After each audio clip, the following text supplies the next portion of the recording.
Merci beaucoup. Bonjour à toutes et à tous. Alors effectivement, je vais vous parler un tout petit peu de géopolitique et puis je vais essayer de vous montrer que nous sommes en train de vivre ce que l'on appelle un changement d'air.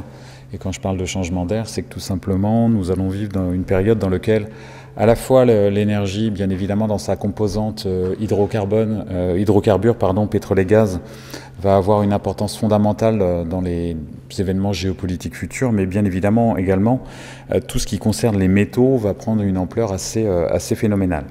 Alors pourquoi ça? Parce que tout simplement, pendant très longtemps, la géopolitique de l'énergie, c'est une géopolitique du fossile, c'est une géopolitique du pétrole, c'est une géopolitique du gaz. On parle beaucoup moins du charbon en termes de géopolitique. Pourquoi? Parce qu'on dit généralement que sa charge géopolitique, elle est très faible. Les ressources sont beaucoup moins concentrées que le pétrole et le gaz. Et puis, il y a, j'allais dire, une problématique d'accès qui est beaucoup moins importante. Avec la montée en puissance des technologies bas carbone, que ce soit les énergies renouvelables ou les technologies de transport électrifiées, on a eu la sensation et intuitivement on pensait, alors quand je dis on, c'est bien évidemment beaucoup d'acteurs, notamment certaines compagnies, certains États, et on a pu le voir notamment nous dans les différentes campagnes électorales depuis quelques années, mettre en place ou déployer des technologies bas carbone, c'est aller vers la paix. Et on avait cette idée d'association technologie bas carbone égale vecteur de paix. Pourquoi? Parce que tout simplement, si vous installez une éolienne chez vous, votre voisin peut faire la même chose. Et en termes de frontières, il n'y a pas véritablement de rivalité, notamment dans l'installation. Le problème, c'est que bien évidemment, cette conception du bas carbone vecteur de paix, il est largement remis en cause. Pourquoi? Parce que, comme on va le voir, plutôt que d'avoir une substitution véritablement absolue des énergies, on va avoir en fait un processus d'addition pendant quelques décennies. Et donc, si on additionne les énergies, on va additionner les problématiques géopolitiques. Et donc, c'est ce que je vais essayer de vous montrer, et notamment en faisant un focus très important sur les métaux. En quoi les métaux vont devenir des facteurs assez fondamentaux de la géopolitique des énergies futures. Alors, bien évidemment, tout part, de ces simples graphiques de consommation d'énergie primaire, où, comme vous pouvez le voir, on additionne les énergies depuis la révolution industrielle et même depuis très longtemps. Et ce phénomène d'addition, il fait que lorsque il y a une nouvelle énergie primaire qui arrive, qui domine, le mix énergétique mondial, celle qui est la précédente, en fait, ne disparaît pas. Vous savez très bien, lorsque le charbon a remplacé le bois dans le mix énergétique primaire, on n'a jamais consommé autant de bois. Pourquoi? Parce que, il fallait beaucoup de bois, notamment, pourquoi? Pour consolider les mines, et puis pour favoriser notamment les transports et toutes les traverses en bois qu'il fallait dans le secteur du transport. Idem, lorsque nous avons substitué le charbon par du pétrole, qu'est-ce qui s'est passé? On n'a jamais autant consommé de charbon que dans l'ère pétrolière. Pourquoi? Pour faire des automobiles, il vous faut de l'acier et donc il vous faut du charbon. Et donc au final, on n'est absolument pas dans un processus de substitution, mais de symbiose. Et quand on est en symbiose, si vous continuez un tout petit peu le processus, pour faire ces technologies bas carbone dont on a tant besoin, il nous faut des métaux. Alors, ce qui se passe, c'est qu'on risque d'avoir deux types de géopolitique qui vont s'affronter et qui vont même s'additionner. Une géopolitique du fossile, avec notamment avec des procédés ou des productions qui sont plutôt centralisées, avec pour le renouvelable plutôt du décentralisé. Et on va avoir des points de friction qui sont un tout petit peu différents. Vous voyez, dans la géopolitique du fossile, les points, ce qu'on appelle les points chauds, les goulots d'étranglement, c'est quoi? C'est les routes maritimes, ce sont les infrastructures de transport, c'est les gazoducs. Pour les renouvelables, ça va être quoi? Ça va être potentiellement les interconnexions aux frontières. Au niveau des risques, bien évidemment, le détroit d'Ormuz, le détroit de Malacca, ce sont encore une fois des goulots d'étranglement qui sont assez localisés. Pour les énergies renouvelables ou tout ce qui est bas carbone, notamment dans les réseaux électriques, ça va être tout ce qui est fragilité des systèmes techniques et puis la cybersécurité. Lorsque vous regardez les tensions géopolitiques au niveau de l'accès, Bien évidemment, au niveau pétrolier, au niveau gazier, on a cette concentration des ressources, notamment au Moyen-Orient. On a des problématiques de nationalisme des ressources. Et là où c'est particulièrement intéressant d'un point de vue des énergies renouvelables ou du bas carbone en général, eh bien vous avez ces mêmes mouvements de nationalisme, notamment sur la question métallique ou métallifère. Et donc au final, eh bien vous empilez les énergies, vous empilez les problématiques et donc vous empilez potentiellement les événements géopolitiques. Et lorsque l'on voit les courbes d'investissement, notamment entre le bas carbone et là vous avez une représentation notamment des investissements dans le secteur de l'exploration-production. On est uniquement en termes de EP, pétrole et gaz. Vous voyez que depuis 2014, le point haut autour de 900 milliards d'investissements, aujourd'hui on est autour de 450 milliards d'investissements.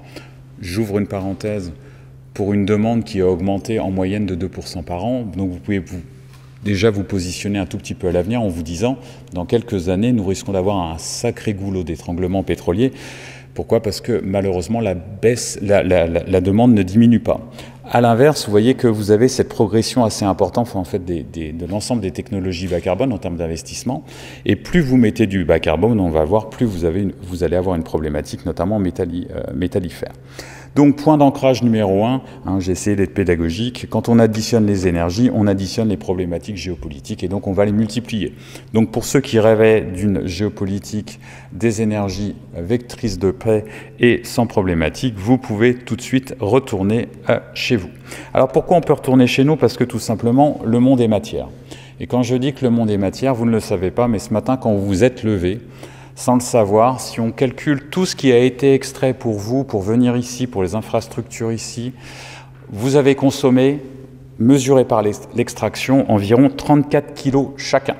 34 kilos de matière. Alors ça a été bien évidemment beaucoup de minerais non métalliques, c'est-à-dire tout ce qu'il a fallu pour construire ce bâtiment, les routes, les ponts, le transport, beaucoup de biomasse, il a fallu vous nourrir aussi, de l'énergie fossile en majorité parce que vous êtes venus, et puis vous avez consommé via l'extraction 3,5 kg de minerais métalliques. Alors bien évidemment, on ne s'en rend absolument pas compte. Et pourquoi? Parce que, vous voyez, cette petite chose-là, que l'on a souvent tous dans nos poches, des fois on en a même deux, 194 grammes, il a fallu entre 70 kg et 200 kg d'extraction de minerais pour faire cet objet.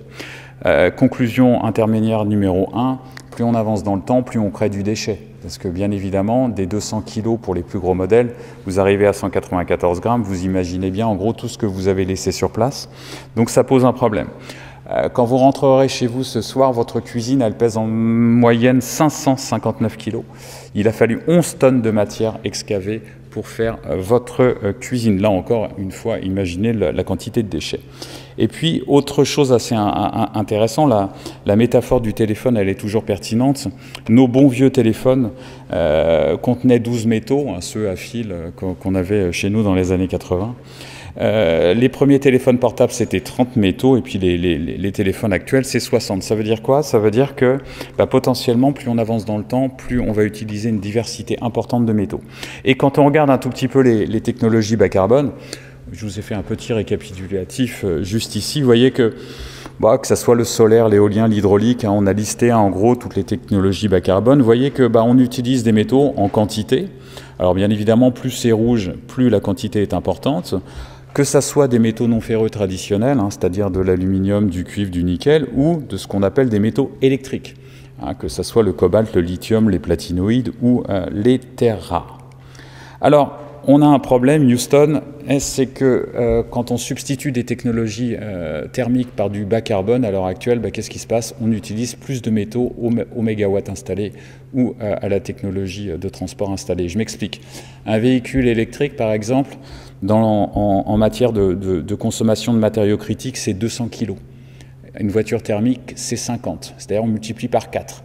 Lorsque vous asseyez dans votre voiture thermique, vous ne vous en rendez pas compte, encore une fois, vous avez environ 20 kg de cuivre. Vous passez à un hybride, c'est 40, vous passez à une électrique, c'est 80. On va multiplier par 4. Donc à chaque fois qu'on va substituer une technologie carbonée par une technologie décarbonée, on va multiplier par X, et généralement ce X, il est compris entre 3 et 4 en termes de contenu matériaux. La même chose pour les technologies de génération d'électricité. Lorsque vous passez d'une bonne vieille centrale à gaz à un même mégawatt installé de solaire, par exemple, on va multiplier par entre 3 et 4 en matériaux critiques et puis x8 en cuivre, tout simplement parce qu'il va y avoir énormément de connexions. Ça veut dire quoi? Ça veut dire qu'on a face à nous une transition énergétique qui est gourmande en métaux et j'ai envie de dire, on a aussi une transition digitale qui est gourmande en métaux, bien évidemment. Donc en gros, c'est la double transition qui va nous poser un problème. Donc point d'ancrage numéro 2, on consomme de plus en plus de matériaux en volume et nos technologies, notamment les technologies bas carbone, et on n'oublie pas le digital, en requièrent une plus grande variété. Alors, comment on fait pour savoir si on va en avoir assez, j'allais dire, de ces métaux? Parce que quelque part, c'est aussi la rareté qui fait l'événement géopolitique. Alors, pour tout vous dire, on a des indicateurs qui sont profondément imparfaits pour les mesurer. Pour ceux qui connaissent un tout petit peu les questions métallifères ou les questions de ressources en général, les économistes ont inventé un indicateur qui s'appelle le ratio réserve sur production. Alors ne rigolez pas, on aurait encore devant nous le petit 42 devant le cuivre, ça veut dire 42 années de consommation de cuivre au rythme actuel de production, 53 années de pétrole. J'ouvre une parenthèse, depuis que je travaille à IFP Énergie Nouvelle, ça va bientôt faire 20 ans, c'est toujours 50 ans.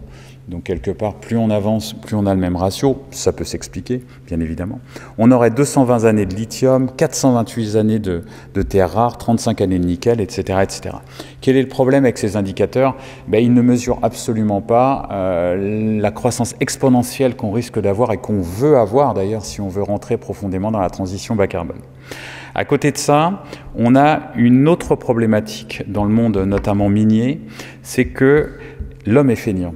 Alors quand je dis l'homme est feignant, c'est que dans la mine, qu'est-ce qu'il a fait? Il a fait un peu partout, d'ailleurs il a fait la même chose dans le pétrole.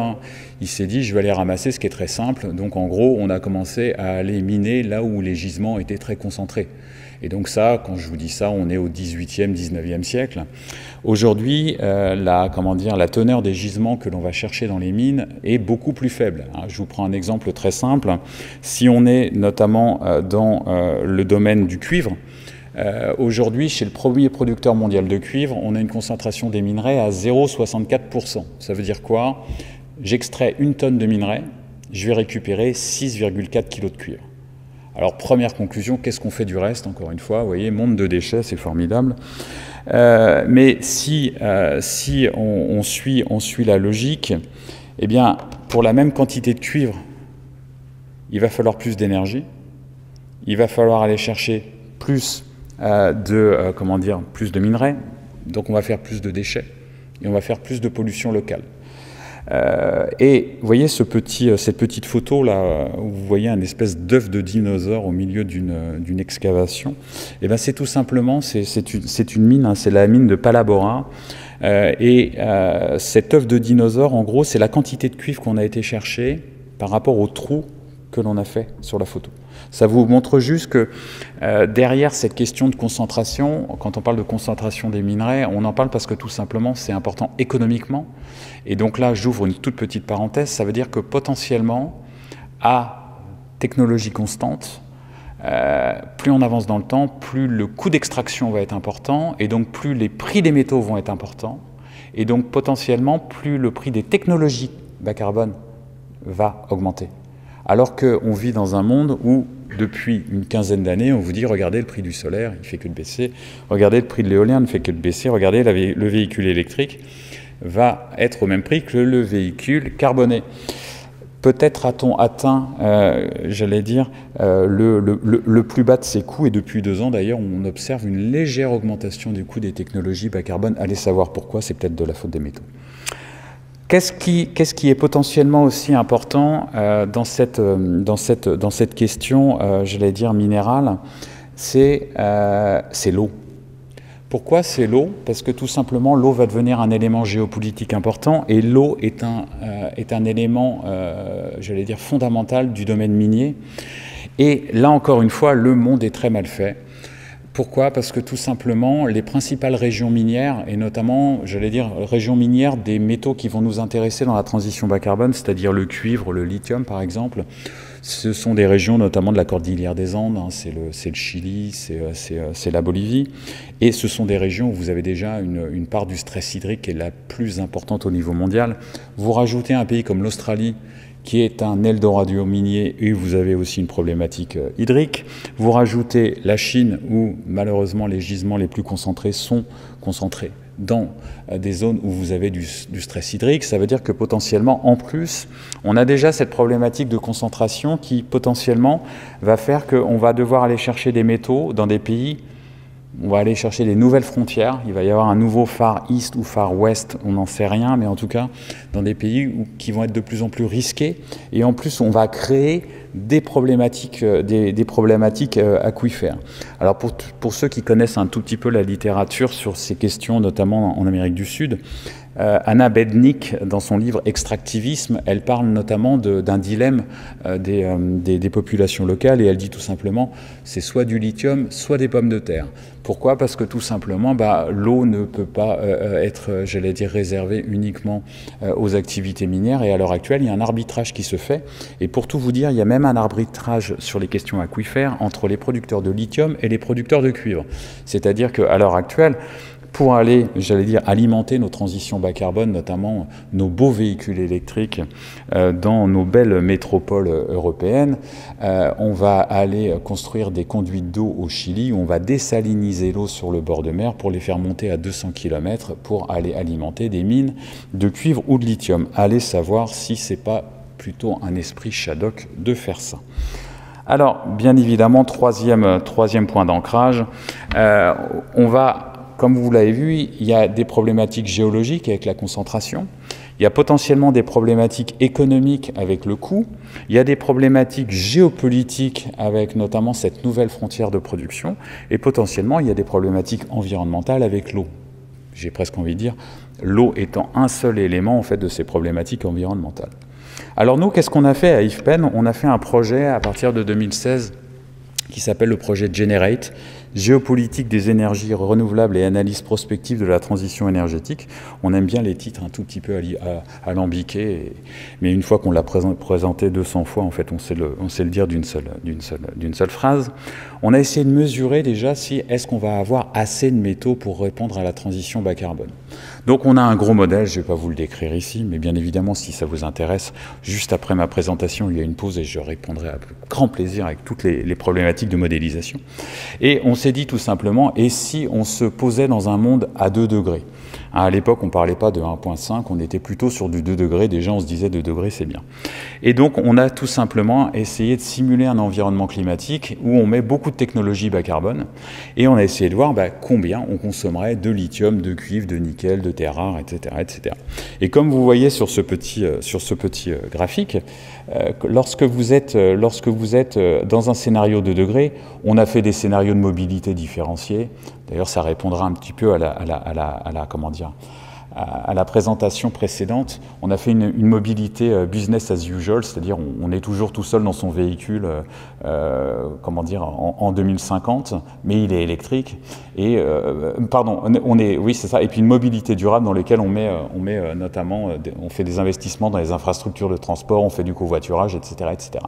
Dans ce monde à 2 degrés, eh bien voilà, on va consommer 32% des ressources mondiales de lithium.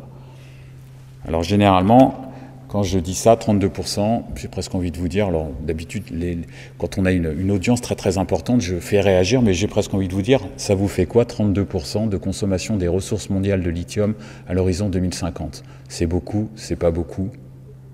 Beaucoup?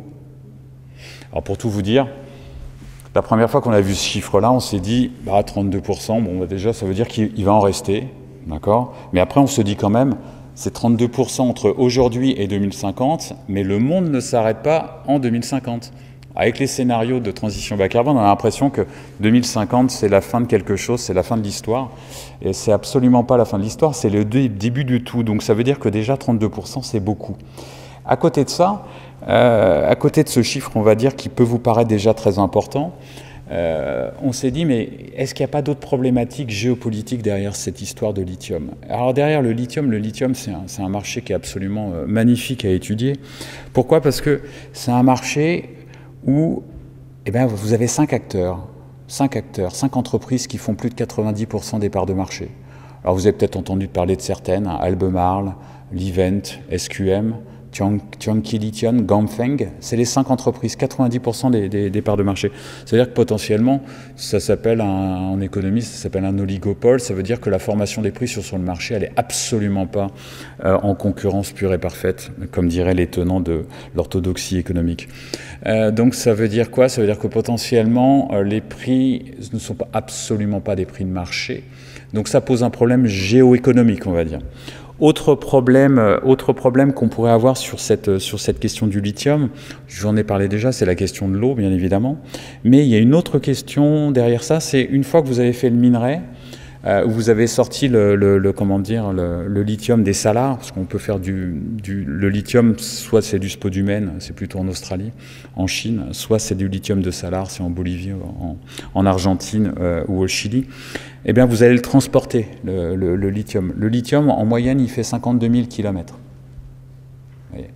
Et pourquoi? Parce que 70% du lithium se fait raffiner en Chine. Donc vous voyez, vous avez une autre problématique qui est encore une fois géoéconomique, c'est quelque part cette prégnance de la Chine sur les marchés des métaux et notamment dans le secteur du raffinage. Après, on s'est attaqué au cuivre. Et là, qu'est-ce qui se passe sur le marché du cuivre? Alors sur le marché du cuivre, vous pouvez être optimiste ou pessimiste en sortant de cette salle. C'est ça qui est bien avec ce type de graphique, parce qu'on a deux possibilités en termes de ressources mondiales identifiées. Vous avez la ressource pessimiste, qui est la ressource de 2010, et vous avez la ressource optimiste et la ressource de 2013. Alors bien évidemment, les ressources, c'est un peu comme j'allais dire, ça peut évoluer au cours du temps.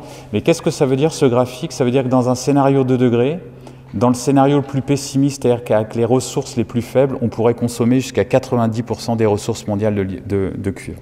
Alors quand on a sorti ce chiffre-là, tout le monde est venu nous voir en nous disant « vous vous êtes trompés ». Heureusement, merci l'École des Mines. L'École des Mines a sorti un chiffre il n'y a pas très longtemps où ils sont autour de 70 à 80% de ressources mondiales consommées. Alors, c'est pas parce que l'École des Mines le dit, mais le sujet est le suivant. La vérité est bien évidemment sûrement entre les deux. C'est pas un problème, ça. C'est pas important. On fait de la prospective, on fait pas de la prévision.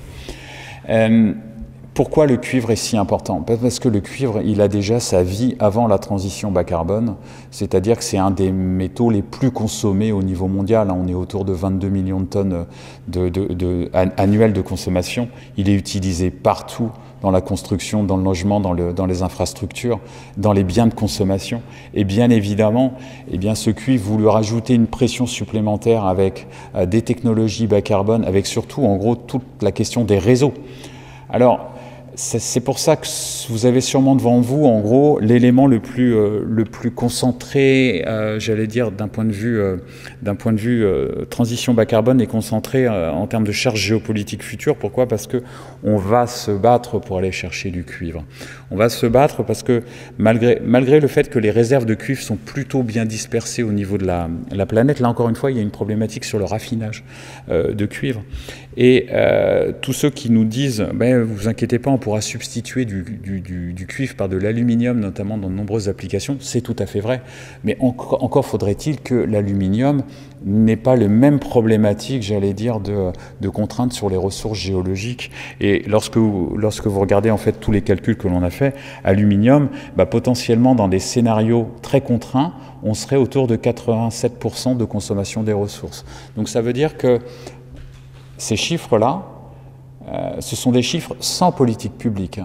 On va regarder en fait ce qu'on peut faire pour faire diminuer la pression, et notamment la pression géopolitique. Mais vous voyez que parmi les métaux dont on parle beaucoup, on parle généralement des terres rares, mais les terres rares ne sont absolument pas rares. Les terres rares sont, en termes de ressources, on a des terres rares au Vietnam, en Russie, au Brésil, aux États-Unis, en Suède, en Chine, bien évidemment, en Australie, en Afrique du Sud, il y en a partout des terres rares, sauf que personne ne veut les développer. Vous voyez, la problématique, elle est environnementale, elle n'est absolument pas économique ou géologique. Pour le lithium, vous voyez, on a déjà vu qu'il y avait une charge géopolitique importante. Pour tous les autres métaux, si on parle par exemple du cobalt, le cobalt, on va en consommer beaucoup. Bien évidemment, il y a des moyens de réduire les tensions. Hein. Il suffit juste, alors dans le « il suffit juste », il y a beaucoup de guillemets, de changer de chimie de batterie. Hein. Mais sur ce marché-là du cobalt, vous voyez, on va en consommer beaucoup. Et en plus, ce marché du cobalt, à 70%, le cobalt, il est produit en RDC, en République démocratique du Congo, classé 134e en fait en termes d'indice de développement humain et sur lequel vous avez des problématiques géopolitiques très importantes. Et ce cobalt, il est raffiné à 70% en Chine. Donc encore une fois, vous avez une vraie problématique géoéconomique autour de ces métaux. Il y a des métaux qui géologiquement, ça va être tendu. Donc ce qu'a dit mon prédécesseur, notamment sur les possibles problématiques de pénurie sur les marchés des métaux, on pourrait effectivement en avoir à l'horizon 2030. Et derrière tout ça, bien évidemment, derrière ces problématiques géologiques, il y a une problématique aussi économique. Parce que vous avez sûrement entendu parler, on en parlera juste après, mais on parle beaucoup de production nationale, notamment en France. Il faut refaire de la mine en France. Le temps minier, c'est pas le temps de la start-up. Hein. Le temps minier, c'est 8 ans pour le lithium, c'est 12 ans pour le nickel, c'est 15 ans pour le cuivre. Ça, c'est le temps entre le moment où vous explorez et vous faites votre première production. Pourquoi? Parce que, bien évidemment, vous avez une problématique déjà financière. Qui veut financer des mines à l'heure actuelle? Vous avez une problématique économique. Le marché, même si les prix sont un peu élevés, ne donne pas des signaux comme quoi il faut beaucoup investir. Et puis, vous avez une problématique tout simple d'acceptation. Qui voudrait avoir, on ne veut pas d'éoliennes, c'est pas pour avoir une mine à côté de chez soi. Problématique géopolitique, pourquoi? Parce que vous avez peut-être entendu parler, mais on parle d'OPEP, mais on parle de plus en plus d'OPEM, l'organisation une organisation de production des métaux. C'est-à-dire que l'Indonésie, au mois de novembre 2022, elle a tout simplement dit, si on faisait un OPEP des batteries, c'est-à-dire si on essayait de cartéliser le marché sur le marché du nickel, ce à quoi les pays d'Amérique latine, notamment Chili, Bolivie, Argentine, se posent la question de faire un OPEP du lithium. Donc potentiellement, on va avoir une vraie problématique, c'est-à-dire qu'on va retourner à 1973-1974, non pas sur le pétrole, mais sur les métaux. Et bien évidemment, dans tout ça, vous avez quoi? Vous avez le rôle de la Chine. Pourquoi? Parce que la Chine, c'est le premier raffineur mondial de métal.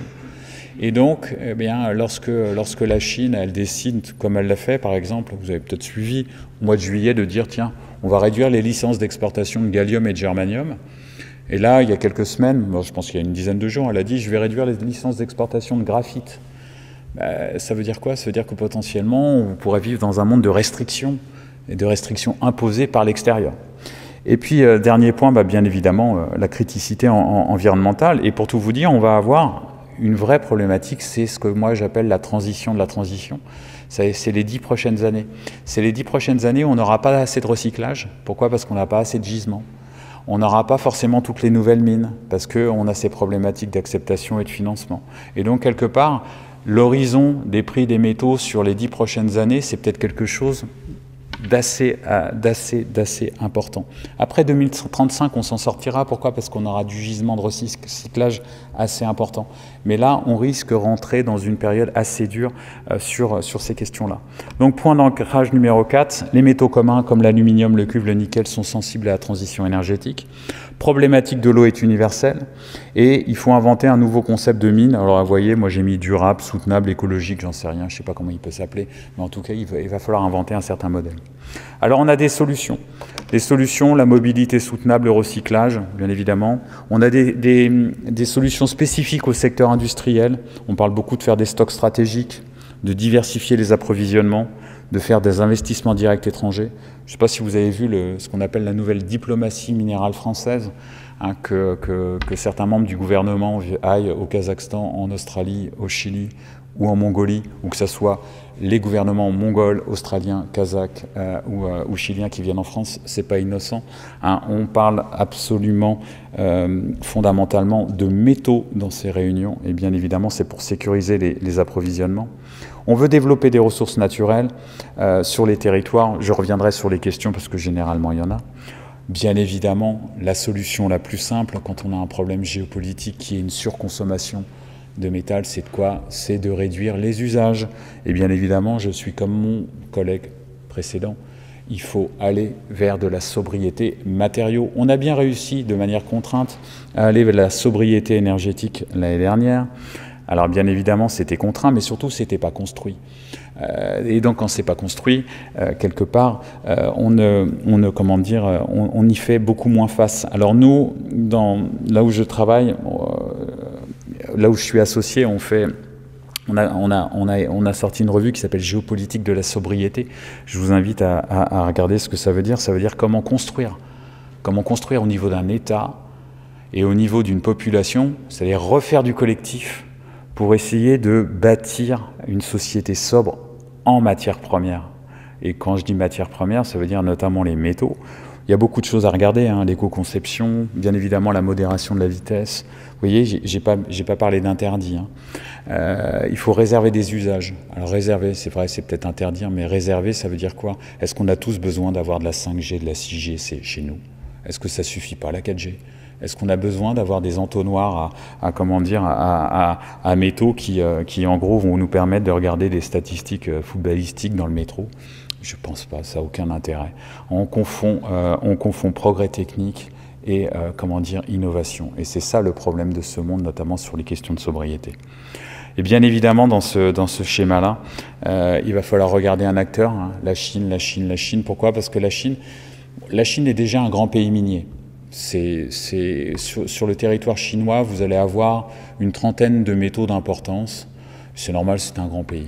Mais c'est pas ça le problème. Le problème, c'est que c'est surtout un pays qui, depuis les années 80, hein, vous savez, Deng Xiaoping aurait dit, on n'a jamais retrouvé la formulation exacte, mais que avec les terres rares, notamment la Chine, c'était l'Arabie saoudite des métaux. Surtout, la Chine a construit une industrie d'envergure avec des champions nationaux, et notamment dans le raffinage. Aujourd'hui, notamment dans le domaine des métaux, entre 60 et 70% des matériaux des batteries sont raffinés en Chine. Entre 70 et 75% des batteries sont fabriquées en Chine. Ça veut dire quoi? Ça veut dire que sur le segment du véhicule électrifié ou électrique, la Chine, via les métaux, contrôle une partie de la chaîne de valeur et c'est la plus importante. Ça veut dire quoi? Ça veut dire que potentiellement, les restrictions que l'on commence à voir là, depuis cet été, sur gallium, germanium, graphite pourrait aller dans d'autres segments de la chaîne de valeur. C'est pas forcément, d'ailleurs, ça sera pas forcément pour nous embêter, nous. Ça sera en tout premier lieu pour nourrir ou alimenter le secteur industriel chinois. Vous voyez par exemple avec ce beau Sankey entre les batteries et puis le nombre de véhicules électriques, hein, tout ce qui est en bleu, c'est la Chine. Alors, et je finis là-dessus, quel scénario géopolitique dans un monde comme ça? Quel scénario géopolitique? On voudrait tous aller vers ce nouvel âge d'or, voyez. C'est-à-dire un nouvel âge d'or, ça serait un monde de coopération internationale et de dynamique de décarbonation forte des économies. C'est-à-dire qu'en gros, on va vers le 1.5. Dans ce monde-là, qu'est-ce qu'il faut?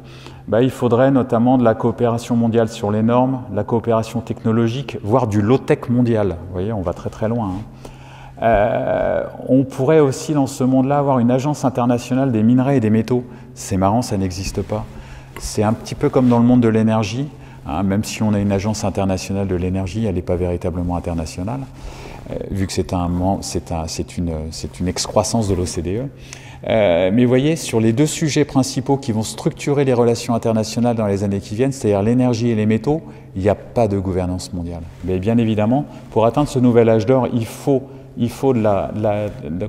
agence internationale des minerais et des métaux.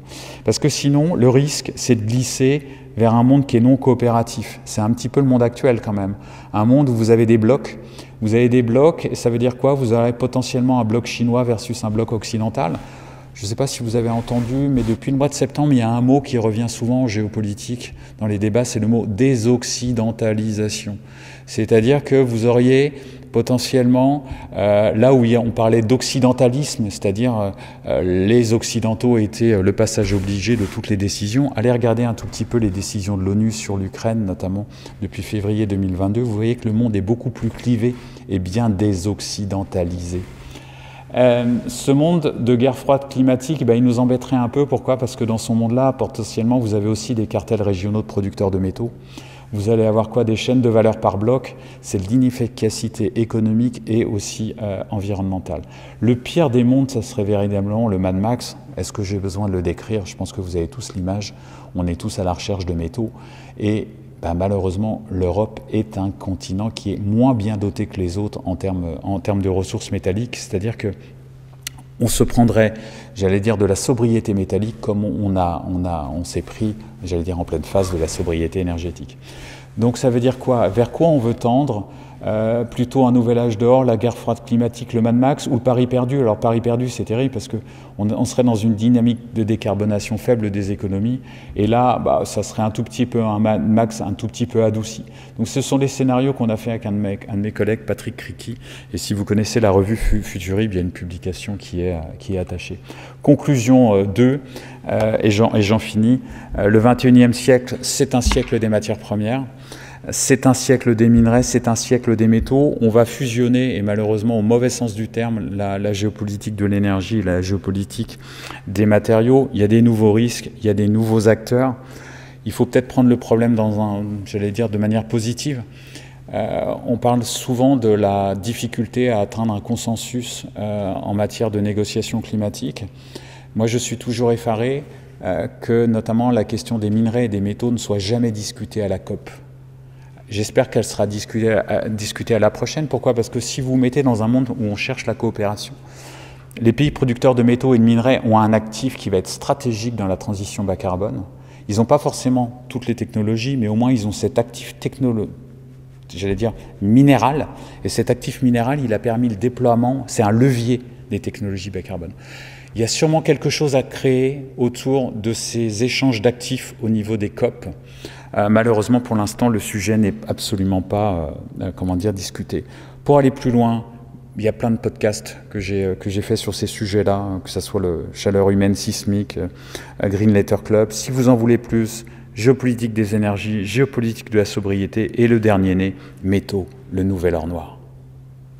Je vous remercie beaucoup de votre attention. Merci pour cet impressionnant exposé, très triste.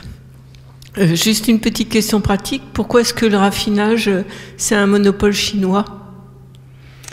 Alors, c'est pas un monopole. Hein. Il y a encore des capacités de raffinage, mais il y a une grande emprise de la Chine, tout simplement parce que dans les années 90, lorsqu'on a commencé à désindustrialiser, que ce soit en Europe ou aux États-Unis, les premiers secteurs qui sont partis en Asie, notamment en Chine, c'est le secteur du raffinage, le raffinage des métaux non ferreux. Pourquoi? Parce que potentiellement ce sont des secteurs qui sont très consommateurs d'énergie et qui sont potentiellement environnementalement un peu polluants. Et il y avait une forme d'accord gagnant-gagnant à l'époque. Pourquoi? Parce que la Chine était en attente aussi de recevoir des investissements ou notamment des délocalisations d'entreprises industrielles, ce qui lui a permis de monter en gamme. Et quelque part de cet accord gagnant-gagnant, on se trouve enfermé à l'heure actuelle dans une problématique où en gros, on se pose la question, si vous regardez, il y a eu un grand plan européen qui est passé en mars 2023, qui s'appelle le Critical Raw Materials Act, le règlement européen sur les matériaux critiques, dans lequel on va imposer en Europe à l'horizon 2030, c'est un objectif, de relocaliser 40% des activités métallurgiques sur le territoire européen. Donc en gros, on s'est laissé enfermer dans cette logique du gagnant-gagnant des années 90. Le monde n'était pas le même non plus d'un point de vue géopolitique. Et du coup, cet enfermement fait qu'aujourd'hui, on est obligé de réagir parce qu'on a cette problématique des chaînes de valeur industrielles où on n'est absolument pas sécurisé. Parce que, si je peux rajouter quelque chose, imaginez, même si on relance de la production nationale sur le territoire, en France on parle beaucoup notamment des gisements de lithium. Si vous produisez le lithium en France, mais que vous l'envoyez se faire raffiner en fait en Chine, en fait, ça n'a strictement aucun intérêt, ni économique, ni environnemental, ni géopolitique. Merci pour l'exposé, vraiment passionnant. J'ai en fait deux questions, une très rapide, vous l'avez à peine effleurée, c'est la problématique du recyclage. Est-ce que on ne peut pas dire que tous les chiffres alarmistes que vous avez montrés sont totalement courbés par la possibilité de recyclage? Et l'autre question, c'est la sobriété au niveau de la production. Je sais qu'il y a des normes, par exemple ROHS, qui incitent les producteurs à utiliser moins de métaux, et il y a l'espoir que on a l'impression que cette gabegie d'utilisation des métaux est due à une paresse ou un confort au niveau de la production, mais que les ingénieurs adorent les contraintes et on leur dit, à partir de demain, vous utilisez seulement 10 métaux au lieu de 60, ils vont le faire. Donc voilà, c'est mes deux questions. Alors sur votre première question, je voulais absolument pas être alarmiste. D'habitude, quand je présente, après je présente les résultats avec les politiques publiques. Et les résultats avec politique publique, par exemple, sur le marché du cobalt, vous faites passer de 83% de criticité géologique à moins de 60% si vous changez, par exemple, la chimie des batteries et que vous mettez moins de cobalt. Pour le cuivre, quand vous augmentez le taux de recyclage, vous allez descendre autour de 70%. Vous allez me dire, c'est encore très important, mais malgré tout, on gagne quelques points. Et encore une fois, ce qu'il faut voir, c'est l'aspect temporel. C'est-à-dire qu'à l'horizon 2035, on va effectivement connaître ces pics de production. Après le recyclage, il va nous aider. Après, derrière votre question, c'est est-ce que le recyclage, c'est la panacée? J'ai envie de vous dire non, malgré tout.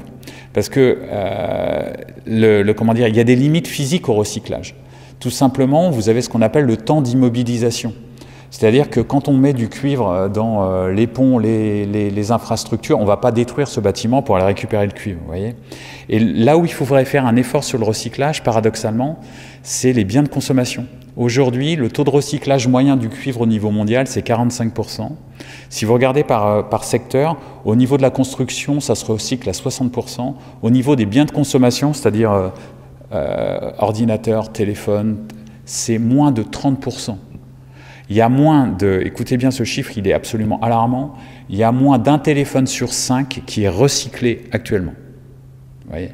Et donc la gabegie, elle est au niveau des biens de consommation. Et c'est pour ça que atteindre le 100% du fait des immobilisations, c'est pas possible. Mais surtout, là, on n'est plus dans l'économique, à mon sens, on est dans le comportemental. Et c'est ça qui va véritablement falloir changer. Après, sur votre deuxième question, la seule chose, moi je crois beaucoup à la norme. La norme, c'est ce qui permet, notamment dans le secteur automobile, d'avoir moins de pollution, moins de polluants, moins de consommation. C'est ça qui a fait le changement. Après, est-ce que les acteurs, ils ont envie de changer ? Les industriels, il y a quelques années, j'ai lancé une initiative qui s'appelle faire un Yuka des matériaux. Vous connaissez peut-être l'application Yuka. Vous savez, vous allez en magasin, hop, ça screen et puis ça vous dit il y a tant de protéines, il y a tant de graisse, il y a tant de sel. On voulait faire pareil avec, vous allez en magasin, vous flashez et ça vous dit il y a tant de kilos de cuivre, de cobalt, de lithium, etc., etc. Quand on a interrogé les industriels, il y a de nombreux industriels qui nous ont dit en fait on ne sait même pas exactement quel est le contenu de nos objets. Et pourquoi ? Parce qu'il y a tellement de sous-traitants qu'au final la masse de l'objet, en fait, elle est même plus identifiée, c'est tellement invisibilisé, vous voyez. Et puis, on n'a jamais réussi à se faire financer parce qu'on a l'impression que ça n'intéresse personne, au final, d'avoir la quantité de matériaux. Alors moi, je pense que le sursaut, il vient, d'ailleurs, dans les écoles d'ingénieurs, on commence vraiment, ça fait quelques années déjà qu'on regarde comment réduire, mais surtout comment faire du low-tech. On est même passé, j'allais dire, à un mouvement où on se dit, ça sert à rien de créer de la technologie surdimensionné, surcapacitaire. Ça, par exemple, vous en servez même plus pour téléphoner. D'accord ? Donc en gros, on a raté quelque chose. Vous voyez, quand l'usage il est transformé, et vous avez, ou c'est dans Sciences et Vie que j'avais lu ça. Vous avez là-dedans, il y a 10 fois plus de capacité de calcul. Enfin, 10 fois, c'était même plus, c'était 100 fois plus que quand on a envoyé le premier homme sur la Lune. Vous voyez ? Donc ça veut dire quoi ? Ça veut dire que cette surcapacité, il va falloir il faut qu'on retrouve en gros le goût ou le goût de la matière première et le sens des choses. Vous Vous voyez, le sens des limites, quelque part. Et la limite des matières premières est tellement importante que retrouver le sens des limites, ça veut dire changer de manière progressive, notamment dans l'éducation, c'est-à-dire dire à l'ingénieur, tu n'es pas là pour dépasser la limite, tu es là pour rentrer dans la limite. Et je pense que c'est un changement de paradigme, notamment dans les écoles.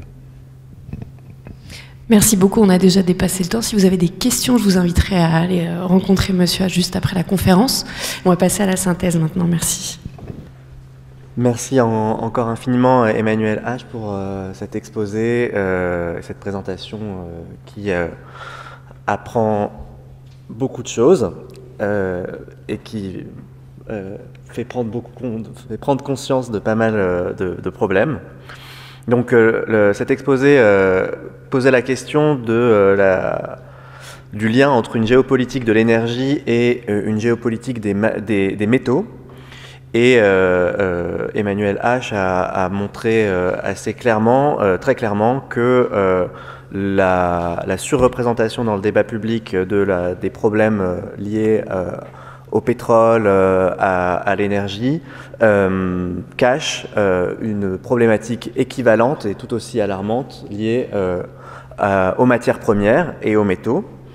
Et cette problématique est notamment cachée par une idée qu'il s'agit de déconstruire aujourd'hui, qui est que la solution de la décarbonisation et donc des technologies bas carbone est une solution qui est neutre géopolitiquement et qui mène à la paix naturellement. Et l'exposé a montré clairement que les problématiques qui se posent pour le pétrole se posent également pour les matières premières et les métaux. Un des points très importants, je pense, de cet exposé était je n'ai pas noté la phrase, je crois que c'est la phrase que vous avez prononcée, c'est le monde des matières.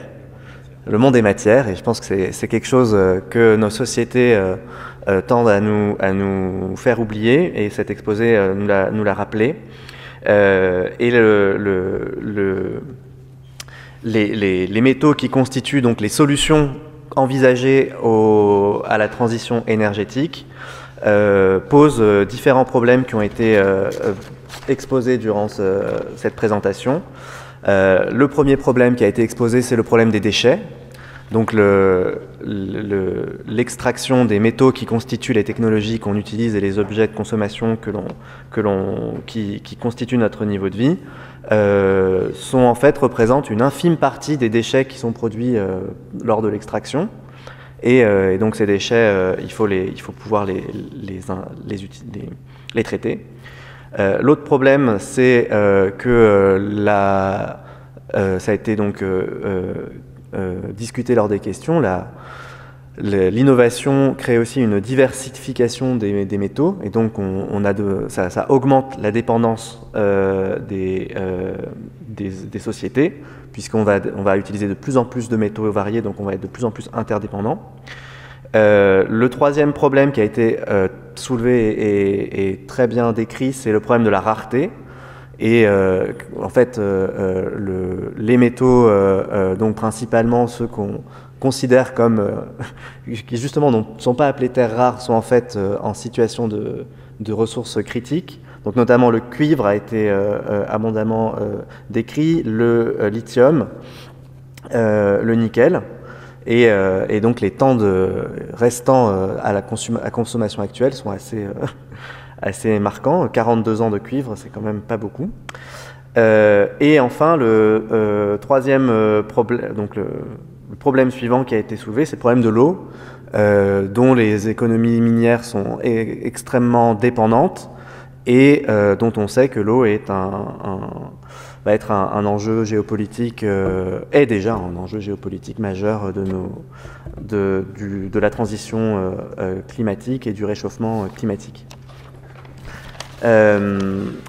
Donc l'exposé a également montré que